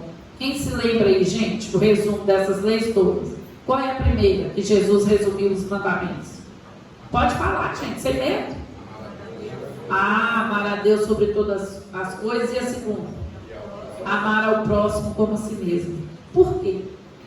Tem jeito de nós na evolução espiritual falar que ama a Deus e fazer mal para o nosso próximo? Vamos chegar lá sim. Vamos chegar nesse patamar de evolução de tudo que nós fizermos, nós pensarmos não em nós em primeiro lugar, mas pensar o quê? O próximo, ao bem comum. Hoje em dia a gente observa o quê? Que as pessoas, graças a Deus, não é a maioria não, gente. A gente observa que muitas pessoas passam a perna dos outros e tudo, porque parece que até mesmo por outro lado, é culturalmente, nós, principalmente nós brasileiros, o jeitinho, daquele jeitinho, dá um jeitinho para mim. Quando a gente fala dar um jeitinho brasileiro, a gente está lesando alguém, está burlando alguma coisa. Dá um jeitinho para mim. Esse jeitinho aí, tem alguma coisa aí que não está legal. Quando a gente começar a parar de pensar só em nós e pensar no outro, na questão da cidadania, que a gente tem que trabalhar, o Robson falou divinamente, na questão da educação, pensar no coletivo. Isso aí, pensar no coletivo, é a questão do pensar no outro, não pensar só na gente. Questão simples, como uma dengue mesmo. A gente fica observando, não começou as chuvas, mas a dengue em São Paulo e em Minas, ela já está bombando. Imagina quando a chuva vier. Não custa nada. Pessoas, muitas vezes lá na esquina da minha casa, eu fico observando. Tem um lote lá, as pessoas vêm da vizinhança e vêm de longe. Limpa seus lotes e jogam todo lá na calçada, que não tem calçada. Fica aquele montoeiro de lixo. Isso é pensar no coletivo? É pensar no próximo? Aí eu vou tirar dentro e tudo da minha casa. Mas e os outros irmãos? Essas pequenas coisas, quando a gente começar a vivenciar, o mundo vai ter uma melhora, até nas nossas falas, como tratar o outro, a gente se colocar no lugar do outro. É simples. É, mas é impossível? Não é não. Coisas simples que a gente falar, bom dia, não um sisudo, mas um bom dia mesmo, pensar no outro, receber um dia cheio de coisas boas. Quando a gente dá um bom dia pensando assim, vai ser uma oração esse bom dia. Quando a gente falar bom dia, o outro vai captar essa energia, vai se encher de vibrações boas, que essa frase que a gente falar para ele vai se tornar uma prece, uma oração. E no livro que a gente ia falar também sobre a questão do culto cristão no lar, nós espíritas, todos nós, temos por hábito fazer o culto cristão no lar. O que é esse tal de culto cristão no lar? O culto cristão no lar é um momento de oração que a gente faz na casa da gente. A gente marca um dia da semana, um horário certinho. Ah, por quê? Não pode ser um dia assim, o dia que dá fazer? Não, é um dia certo. Por quê? Porque os espíritos amigos nossos, os espíritos superiores, eles têm disciplina mais do que a gente. Eles têm os horários deles. Então, se aquele dia que a gente faz o culto cristão lá, aquele dia eles vão estar na nossa casa, nos ajudando. E o que é o culto cristão no lar? É um momento de oração. E a gente pensa assim, ixi, esse tal de culto, isso foi invenção desses espíritas. Não, gente. O culto cristão no lar, quem nos ensinou foi Jesus. Ele estava lá na casa de Simão Pedro e de repente, no final do trabalho, começaram as conversas. E as conversas não estavam indo para um lado bom, as conversas estavam descambando para o outro lado. Normal da gente como espírito imperfeito, né? Jesus observou aquilo, chamou a todos e começou a fazer um diálogo, um bom diálogo. Começaram a estudar e a pregar o Evangelho, a comentar. Então, o culto cristão no lar é o momento de oração que a gente começa marcando o dia certo, a hora, faz todos os dias. Ah, mas e o dia que eu não estiver? Que eu tenho um compromisso, que não der. Onde a gente estiver, a gente deve naquele momento fazer uma prece mental, para que a nossa casa receba a presença dos irmãos, que sempre estão conosco. Por quê? Principalmente nós mulheres, e agora, graças a Deus, os nossos irmãos também nos ajudam, porque antigamente eram só as mulheres, né? Fazia o serviço de casa, trabalhava fora, ainda chegava em casa e tinha que fazer os afazeres domésticos. Hoje em dia, essa nova geração já participa, já ajuda nos trabalhos também. E muitas vezes a gente preocupa com a higiene material. É claro que nós temos que fazer higiene do nosso lar, um lar limpo. Só que nós preocupamos com a higiene material e a higiene espiritual da nossa casa. Como é que a gente faz a higiene espiritual? Através de uma boa convivência, através de oração, através do culto cristão no lar. Que o culto cristão no lar se torna, nesse momento, como se fosse uma faxina espiritual que a gente faz na nossa casa. Porque a gente, naquele momento, está abrindo as portas para receber os nossos familiares que já desencarnaram, que estão mais equilibrados, que podem estar conosco no nosso culto, os nossos amigos espirituais e também, entre aspas, os nossos inimigos, porque eles vão aprender conosco no nosso culto. Eles vão observar as mensagens que a gente lê, que a gente comenta, e vai observar e falar assim: ó, quem diria? Olha, ela melhorou um pouco. Vou dar uma chance. Essa pessoa está se tornando melhor. E esse convívio dos nossos amigos espirituais e até os nossos desafetos, eles vão no nosso culto cristão lá, para aprender conosco qual a importância do culto. E a casa aqui, Capela do Sol, ela tem a equipe que implanta o culto cristão lá, que nos ensina a fazer o culto. Muitas vezes, principalmente a gente dona de casa mineira, quando fala culto cristão lá, equipe na nossa casa ensinar fazer o culto, a gente já pensa logo nos fomes e bebes, né? Pensa, vixe, equipe na minha casa eu vou ter que preparar hoje. Não tem que preparar hoje, nenhum.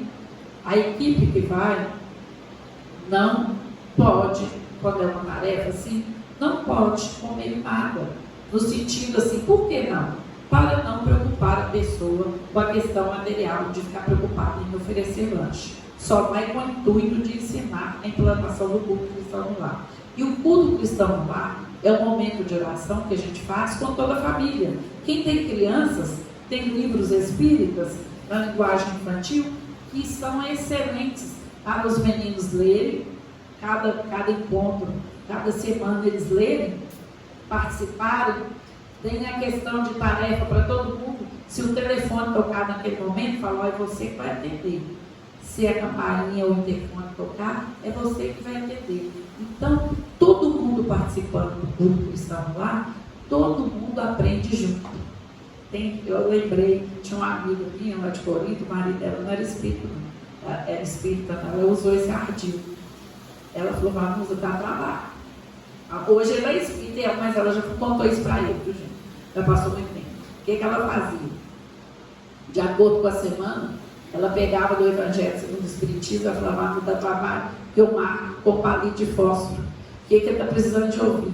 E na hora do que ele não fazia o culto cristão com ela, ele ficava lá na sala da televisão ouvindo. Ela fazia o culto. E ela abria mais ou menos as coisas que ele precisava de ouvir, e ela também. E ele falou, engraçado, esse trem seu só está dando certo. Mas era o ardil dela. Depois ele começou a participar e ela contou para ele. Por quê? O culto a gente pode abrir aleatoriamente um livro, o Evangelho segundo o Espiritismo, mais outro livro de mensagem, ou um livro infantil, se tiver uma criança. Pode abrir aleatoriamente, mas eu, assim, como professora, a gente que tem que ter início, meio e fim, eu leio metodicamente na sequência. Cada encontro eu leio na sequência para não perder fio da meada, o Evangelho segundo o Espiritismo. Então, a gente já voltou várias vezes o Evangelho segundo o Espiritismo na nossa casa. Quando termina, a gente volta novamente. Então, gente, o Evangelho segundo o Espiritismo, no culto cristão lá, é mais fácil. Por quê? Porque ele já traz, nos mínimos detalhes, já traz o trecho do Evangelho e a explicação da espiritualidade. E tem uma história interessante, que nos fala, no livro de Chico de Adelino Silveira, sobre um casal amigo de Chico, que eles estavam tendo muito atrito em casa e foram procurar o Chico para resolver o que estava acontecendo. O Chico indicou para eles o culto cristão no lar. Foram pessoas que indicaram. Olha bem.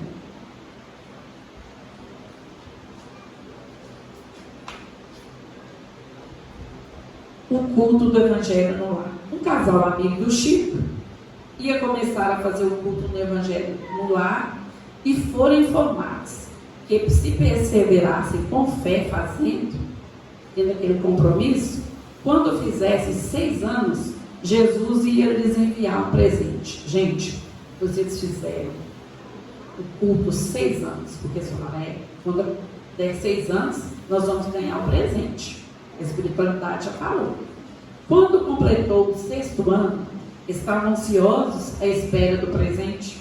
Terminaram o culto e ficaram esperando até que deu meia-noite, eles pingando de sono. Falaram, nós vamos dormir, porque temos que trabalhar. Foram dormir. Quando, no dia seguinte, os dois acordaram e observaram que estranhos tinham invadido a casa deles e roubaram, furtaram muitas coisas. E o que furtaram? Entre essas coisas, era um valiosíssimo e histórico diamante. Um pouco descrentes e decepcionados, foram a Chico, mas nos falaram que 6 anos nós iríamos receber presente. Que presente é esse? Deve ter falado que era até presente de grego, né? Do jeito que a gente é, né? Eles devem ter pensado dessa forma. E falaram com Chico. Olha o que a espiritualidade falou. Mas o presente era esse mesmo. O valor daquele diamante era incalculável. E houve tantos crimes e tantos suicídios por causa dele, que vocês estavam com quase 100 de obsessores dentro do lar. Muitos foram doutrinados e esclarecidos com o culto, mas 28 estavam irredutíveis. E o único jeito de retirá-los de lá foi fazer com que o diamante fosse embora. E eles foram atrás da joia. Imagina, pense, os ladrões acharam que estava saindo com uma sorte danada de ter encontrado aquela joia, muito valiosa, mas eles não sabiam o que eles estavam levando junto também, que eram os obsessores. Então, com o culto cristão no lar, muitos espíritos são doutrinados juntamente conosco, porque enquanto a gente está aprendendo, os espíritos estão aprendendo junto conosco. Só que uma coisa importante é que no culto cristão no lar, nós não devemos dar passividade. O que é passividade? Passividade é se uma pessoa da nossa família for médio ostensivo, aquele que tem a mediunidade de uma maneira mais espontânea, ela dá passividade no culto cristão no lar. Quer dizer, incorporar, receber um espírito. Incorporar, entre aspas, porque a gente sabe que incorporar não é bem assim, não. A gente traz aquela ideia errônea que de que eu incorporar é o espírito entrar dentro do meu corpo, que vem ver nas novelas, né, aquele filme Ghost, a gente observa, entrou, não é bem assim, não. O espírito, gente, para comunicar através do médium, porque dentro do meu corpo físico já habita o meu espírito. Eu não desencarnei, o meu espírito afasta um pouquinho, através do perispírito se expande. Peraí, o que é perispírito? Perispírito, no livro dos espíritos, nos fala que é um corpo semimaterial. É aquilo que nos liga o nosso espírito ao nosso corpo físico. Ele é semimaterial. E à medida que nós espíritos formos evoluindo, até no planeta que a gente for reencarnar, à medida que nós vamos evoluindo, nós vamos captando a energia, os fluidos mais sutis para a formação do nosso perispírito. Porque à medida que a gente vai evoluindo, nós vamos assimilando fluidos melhores. E na manifestação mediúnica, o nosso espírito afasta um pouquinho do nosso corpo físico. O espírito vai comunicar, vamos supor, eu medo de psicofonia, que é através da fala. e vou falar com vocês aqui um espírito, vamos supor que uma reunião mediúnica. Eu afasto um pouquinho do meu corpo, o espírito que quer dar a comunicação, fala assim, Marusa, fala a palavra paz, amor, tranquilidade. Então vem na mente do médium e ele vai falando essas palavras. Mas, se vier também outros falando palavrões, o médium é o filtro. Ele só vai falar se quiser. Só vai falar se quiser. Porque o corpo dele, quem manda é ele. E isso tudo a gente chama na doutrina espírita de educação mediúnica. Isso o médium só vai aprender de acordo com a vivência, de acordo com o estudo. Porque muitas vezes vinham de outras religiões mesmo, sem entender muito bem como isso funcionava.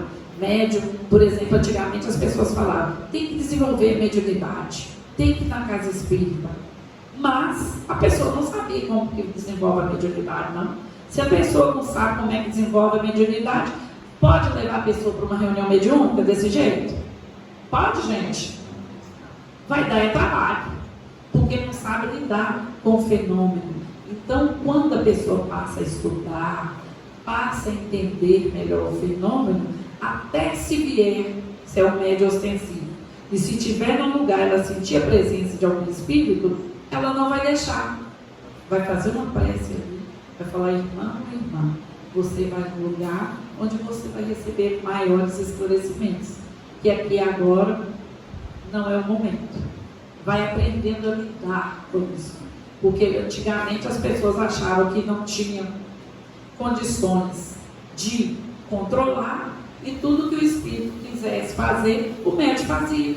Muitas vezes em casa espírita eu já vi pessoas, uma vez no processo obsessivo, dessas cadeiras assim mesmo. Gente, eu não sabia como é que a pessoa não caiu. A pessoa já era gordinha, caminhando assim, de uma mesa para outra, como se fosse um piso qualquer.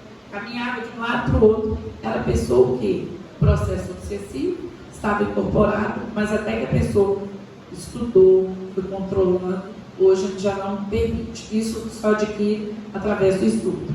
E temos aqui na Casa Espírita um curso sobre mediunidade, que começa às 10 para 8, geralmente aqui tem a reunião pública, que começa às 9.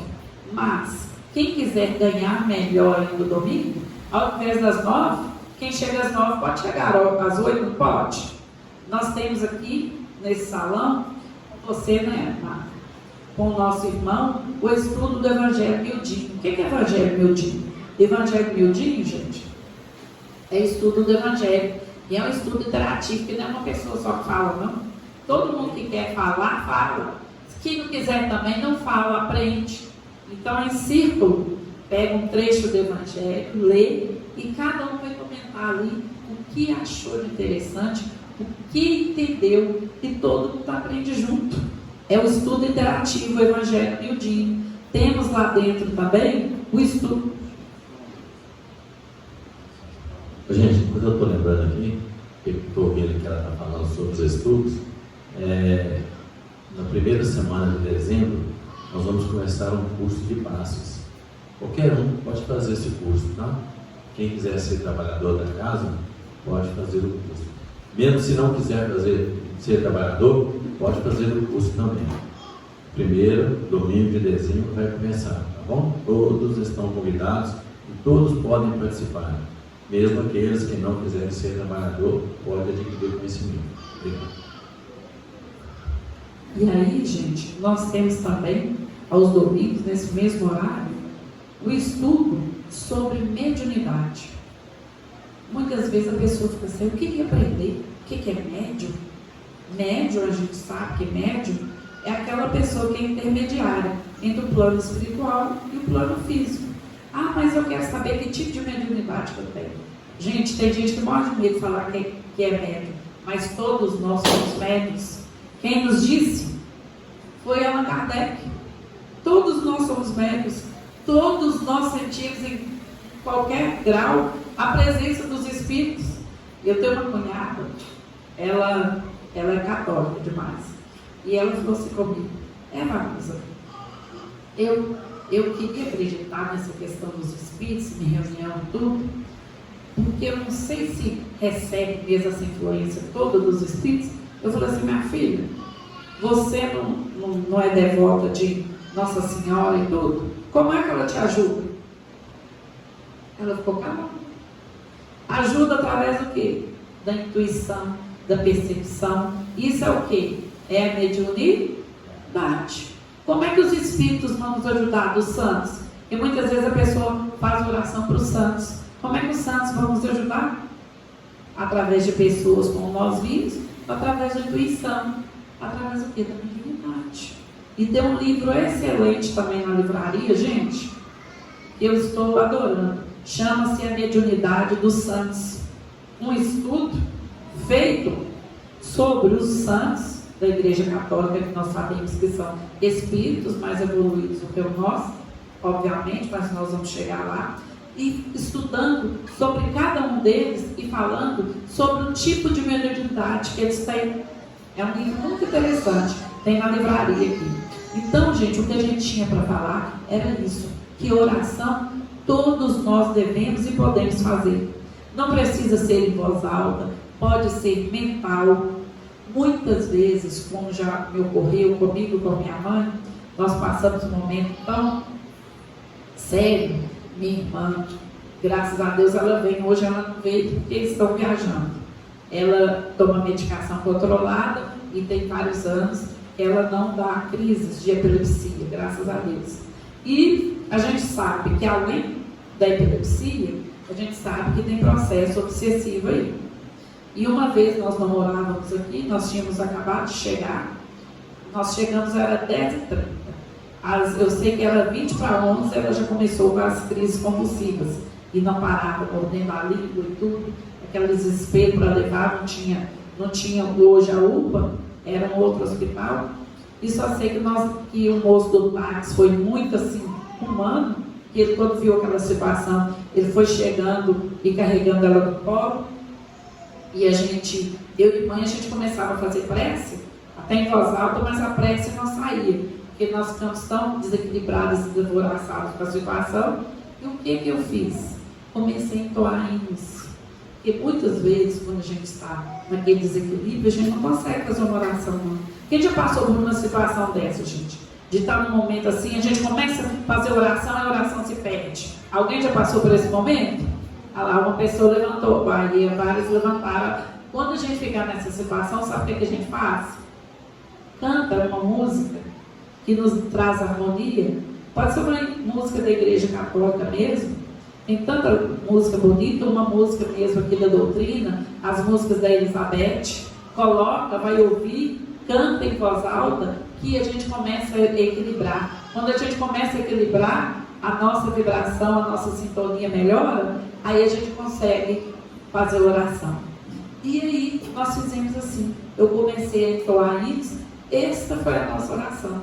Então, gente, a oração nós vimos que ela pode ser falada, ela pode ser através da mente e ela pode ser cantada também. Os Espíritos sempre estão nos ajudando. Basta a gente o quê? Abrir o campo, abrir a sintonia. Gente, era isso que a gente tinha para falar. Roberto, vai colocar alguma música? Já acabou? Nós vamos agradecer, né? Nós agradecemos os irmãos, né, que nos ajudaram, né, tendo paciência de nos ouvir. No mais é um convite mesmo. Quem chega às 9 pode chegar às 8.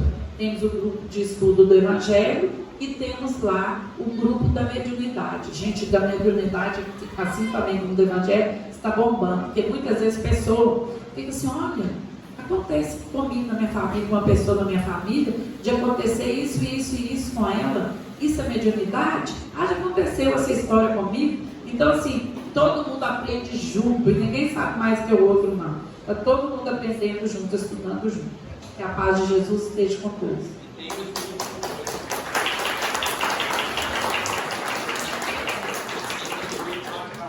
Aí, nós agradecemos, né, a nossa querida irmã Vanusa, a ação da prece.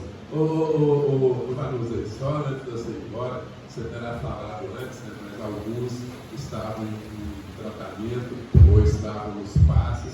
Então fala nas 3 missões da prece.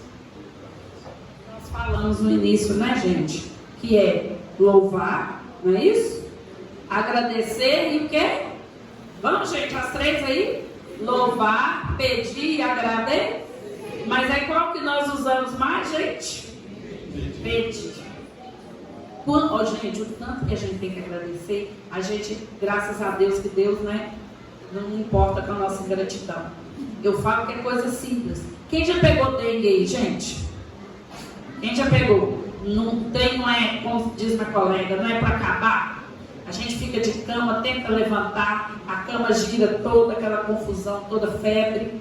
Quando a gente fica uns 2 dias passando mal com dengue, é que a gente vai agradecer pelo nosso bem-estar. A gente fala, nossa, eu levanto todos os dias, faço as coisas todas sem sentir nada no corpo e não agradeço. Passa 2 dias numa cama que a gente tenta levantar passando mal e não consegue, é que a gente vai lembrar o de agradecer. Eu mesma trabalho na escola, que é a PAI, cada dia é um aprendizado. E a gente observa que tem criança, gente, e lá é de portas abertas. Quem quiser pode entrar lá e conhecer o trabalho. Então, a gente observa que os meninos, que cada caso é um caso que a gente vai falar, que nada é por acaso, são meninos que com tanta limitação física e felizes, a maioria felizes, nos ensinam cada dia.